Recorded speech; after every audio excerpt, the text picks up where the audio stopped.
Well, it is so good to see you. It is so great to have brand new Rascal Flatts music. When I saw that this was coming out and I saw you guys were doing this collaboration with the Jonas Brothers, I kind of thought like, oh, this is probably a Flat song that they took to the Jonas Brothers, but it actually was Yeah, the opposite. Talk about how they brought this song to you guys. yeah, it sure was. We reached out to a lot of artists and we're thinking about doing something, with some other artist and we had talked about maybe doing one of our old songs and maybe doing a new version of it that they might like. And they said, "Hey, we love the idea of working with you guys, working together, but we just wrote this song and we'd like to see if you guys like it." Because we're on our 25th anniversary basically this year. And we didn't realize it at the time when they reached out and sent this song to us. They're on their 20th anniversary. And Oh so, my God. yeah, they sent the song, and it's like, the song's great, by the way. And we just loved it immediately. It's like a right up Flats Alley. And so, yeah, we agreed to doing it, and it's going to go out on the country radio, and then possibly might do something at, other radio for the Jonas Brothers. It's really a unique thing. Anytime you have a country artist and more of a pop rock artist doing something together, collaborating. But there's a lot of collaborations right now happening, and it's awesome. I love to see the cross pollination of all the genres and multi genres. It's really fun. And they're great guys. We have a little bit of a history with them. We were signed with Disney at the same time they were, back in the 2000s. And when Taylor Swift went on tour with us, 2007, 2008, her and Joe Jonas are really good friends. That's all I know about that, but they were with each other a lot back then. And so he was on the road with us quite a bit. So we got to know Joe a little bit. Oh Uh, my gosh, that's so incredible. I forgot that that timeline would have been, yeah, during all of that. That's so crazy. it's crazy. That's amazing. Have you gotten to spend much time with the guys? Like Yeah, we've significantly been working doing, on this? we have been. We've been doing quite a bit of promo stuff and talking about the tour. Obviously, we're really excited about it. And we did a photo shoot recently, and that was the first time I spent like quality time with Gary since like 2020. Oh my It's gosh. nuts. We all kind of went our separate ways and did our own things, and obviously I had to do a lot of things on myself, and I'm really grateful for that time.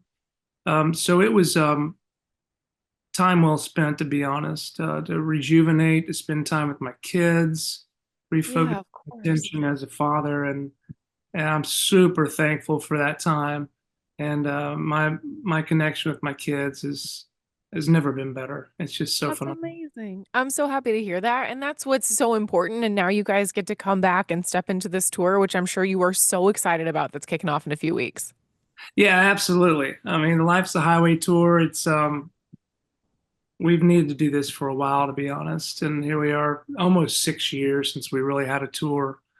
And what's cool about the thing with my kids, Jagger's 16, Rocky, she's 14 now, and Devin is 10. But the last time they saw us play was, I believe it was 2019, the summer. We played in Nashville at the Ascend Amphitheater, and that was the last time they saw us. And so they're pretty hyped up to see us now, and since they're a little older, Yeah. teenagers, and they're like, let's see what Dad does for a living now. We really want to see what he does on Oh my stage. God. So Yeah, it's that's crazy because your youngest would have been what, like 5 at the time. So he probably yeah, doesn't even really like have any idea.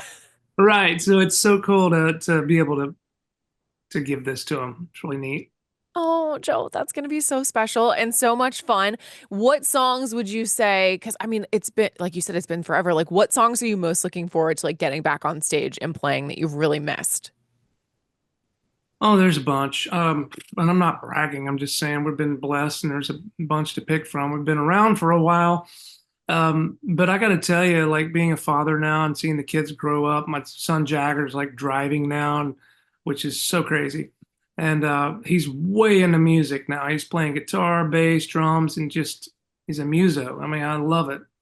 But for me now, being sober for a little over 3 years and refocusing my attention to my health and fatherhood and all that, like the song, like My Wish, it hits me Yeah. different. We've been rehearsing a lot the last couple of weeks, and it just feels different singing that song. It's like I got a lot of other reasons that I reconnect with the song now.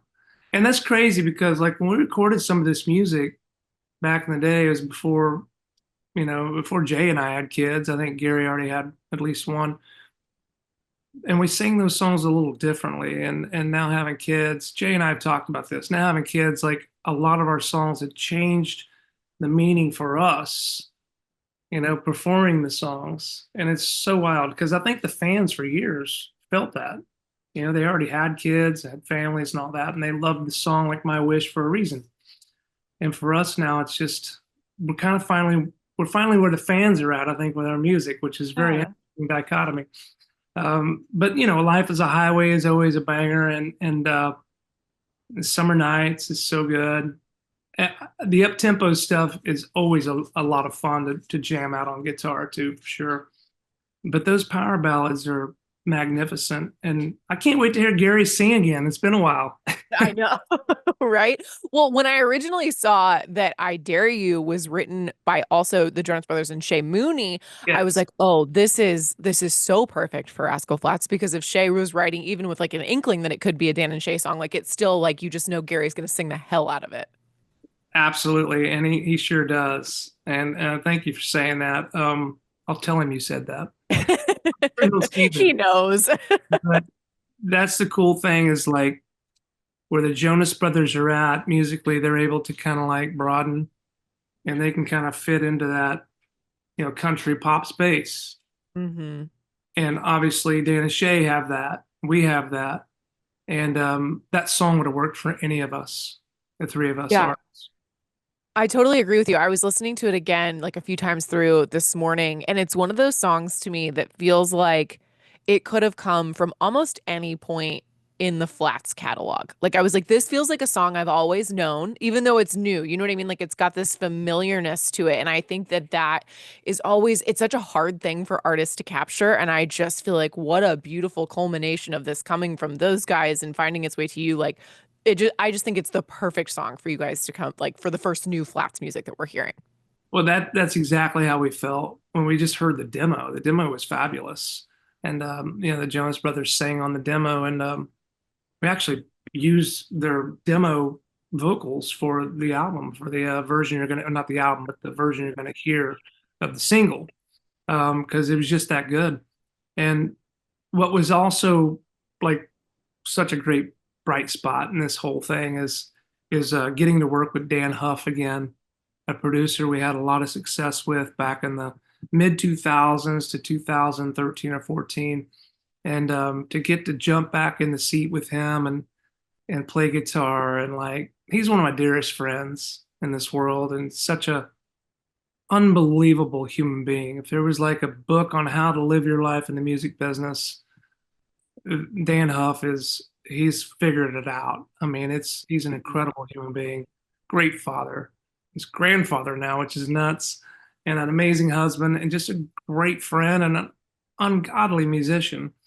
So that's been a blast working with him again. I've really enjoyed my time with Dan. That's amazing. It's so good to talk to you, Joe, because I feel like you guys, obviously, it was such a hard thing when you guys had to cancel this farewell tour in 2020 and the pandemic and everything. But it really feels like all of that happened for a reason because now you guys are coming back and I can just feel from you like the gratitude and the passion and the excitement to get back out and do this. Yes. Of all of us, I think mostly I needed a break. I did. And, things happened the way they happened. And I think God's timing is amazing. And, I was able to battle through some stuff and like I said, reconnect with my kids and just so grateful for that. I'm honored to be in Rascal Flats. I'm super thankful we're going on tour again. I can't wait to see the fans. I know we've been getting a lot of comments and stuff on the socials. It's been very exciting to, I don't know, it's almost like we're starting all over again. It's definitely like a second chance. For sure. It's amazing. And something else I was thinking about with you guys is your ability to reach and like span generations. Because like my mom will tell anybody, she's like, my daughter works in country music. I don't love country music, but I love Rascal Flats. And then Wow. the youngest version of Gen Z that I know is like, I will like do anything for Rascal Flats. Like, so I just think that that speaks to like the timelessness of what you guys do. And I just feel like the buzz are all around this. It's so fun. That is very cool. And thank you for saying that. And tell your mama said thank you. Well, That is fabulous. And it is pretty cool. We've up to 2019 was like one of our, that was our last real tour, but touring all those 19-ish years up to that point, we saw fans like that grew up on our music and graduated high school, went to college. Then they're getting married and they got kids of their own and are coming out to our shows. We've seen those people grow up right in front of our faces. And it's incredible to be to have people that are almost magnetized to the music we've been able to create. I don't think they get enough appreciation, and we definitely have always tried to just spread love all over them as much as we can because you know they're the reason that we're where we're at. We've been successful. absolutely. Is there anything, and I know it's obviously, like you said, it's been a while since you guys been on the road, but I'm curious, like in all your years of touring, is there anything that you guys would do, like a pre-show ritual, or is there a moment of like prayer or like a hands-in huddle before you guys hit the stage? Has there ever been anything like that that you guys do? That's exactly it. Yeah, circle, huddle, and a prayer. We've always done that backstage before we, and we usually bring our band guys in. If there's a couple of crew guys walking the hallways, we'll bring them in. And yes, we've always done that, and I'm sure we're going to do that again. For Kicking sure. off Who that usually leads that? depends. We sometimes have somebody lead, it's just random. There's no particular order. Somebody's feeling it, go for it. Oh, Sometimes Jay might say, Jim, our drummer, Jim, you got it tonight. throw Jim on the They're spot. gonna be called upon. That's amazing. I was thinking about, while we have you on the show co-hosting with me all next week and we playing obviously like so many Flats hits, including the new single, I Dare You. But I also, one of the songs I wanted to talk to you about, you guys' very first number one song, These Days. What do you remember about finding out that you guys had gotten officially that first number one song? Do you remember that at all? Yes, these days was it was monumental in our career for sure. But to go back for a second, that song was on hold for Keith Urban for quite a while. Really? And our producers back then, Mark Bright and Marty Williams, we loved it, they loved it. And I think somehow they made a phone call and just to see if Keith was going to record it or not because he hadn't yet. And he decided to let it off hold, so we're able to record it. And thank God he did. Wow. Yeah, so we were able to record that, and it just, Jeffrey Steele wrote the song. He's got such a knack for writing things that, like, there's always like lots of words in his verses, but they like the rhythm of it and the melodies are so good that you get lost in it. You don't even realize there's that many words. Mhm. It's Gary in such a way. And even Jeffrey Steele's like demos sound amazing. And so Gary's always like, it's just right in Gary's wheelhouse. And that was a song for us too that had a little more edge, a little more grit on it, and fantastic story song. And also Jay met Allison, his wife, on the video shoot. Oh my gosh, I don't know if I realized that. Followed her around like a little puppy all day long. It was so sweet. And they ended up going on a date shortly after. So yeah, that's all we do is bring people together. Yeah. Oh my gosh, that's so funny. I Another question I always like to ask related to first number one songs is as an artist, often like you've been grinding for years, living basically barely paycheck to paycheck. When you guys got your first number one song, did you make a memorable first number one purchase? Yes, I was able to pay off some college student loans that I had for sure. And so that was 2002, I want to say. Which is such a good feeling. Like when I hit pay off on that loan, I was like, oh, thank God. Right. It is a very powerful feeling. It's like Yeah. you've won the lottery or something and incredible. And then I shortly after that made my first house purchase, which was just weird being a homeowner. It's like there's all, Right. I didn't know what it all comes with, you know. But those were that was my first few years in Nashville.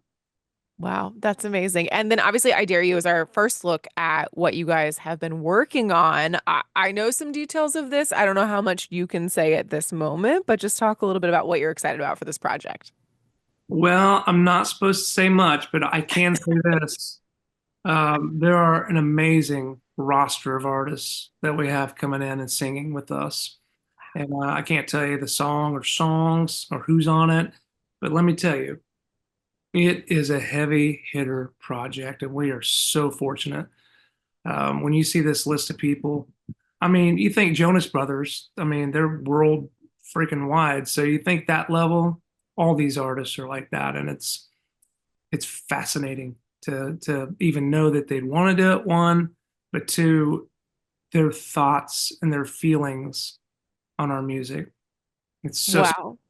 Oh, I'm so excited for that. I feel excited to get to talk to everybody else that's been a part of this in whatever way, shape, or form, because I'm sure getting a call from Rascal Flatts, like you're being very humble, Joe, but like getting a call from Rascal Flatts, like, hey, do you want to come sing with us is probably like the dream of so many artists. So I feel like I just know there's going to be so many fun stories that come out of this. seriously, there are already and more Oh, to come. But and I appreciate you saying that. It's you know, as artists, sometimes you wonder what other people are thinking, especially other artists. And so when you do get a call back and they're fired up about a song or being a part of something that you're doing, it's pretty cool. It's a great that's feeling. amazing. Yeah. Well, we're very excited for this new song, I Dare You, to be out. Jordan, thank you so much for the time today. It was great to see you. You just seemed like a ray of light this morning, and I'm so happy that we got time to catch up. You're super sweet. Thank you so much. I All right, appreciate it. we'll see you out on the road this summer. Come on, let's do it.